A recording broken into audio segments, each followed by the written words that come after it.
Hello, habari ya wakati huu ni kualike tena kwenye chaneli yetu nzuri ya Usiteseke Tena.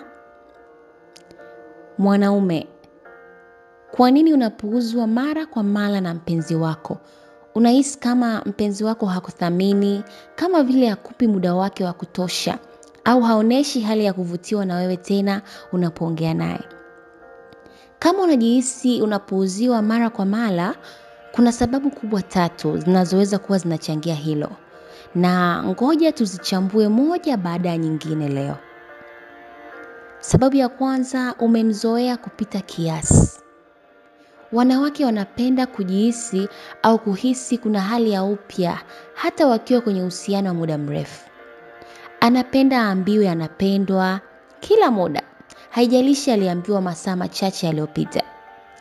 Ukiacha jitihada za kumsurprise, kumfurahisha au kuonesha uthamani wake, anaweza kuanza kuona hauna mvuto tena.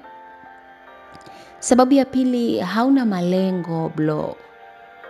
Wanawake wanavutiwa na mwanaume mwenye malengo na anayepambana kuyafikia au kuyafanikisha katika maisha yake.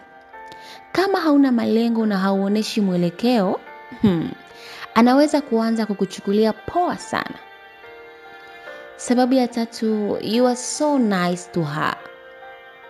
Yaani wewe ni mwema sana kwake.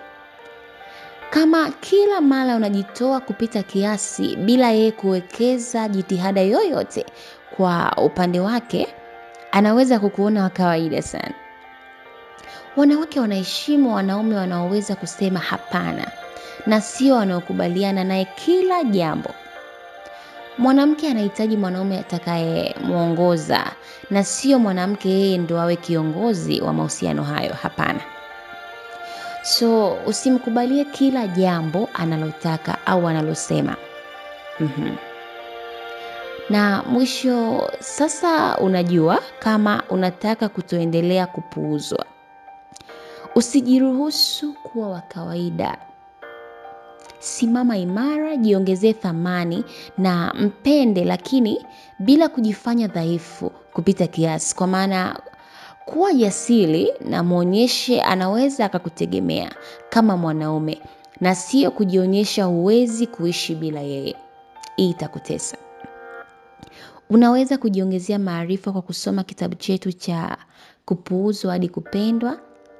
Tucheck WhatsApp kwa simu namba 0755302668.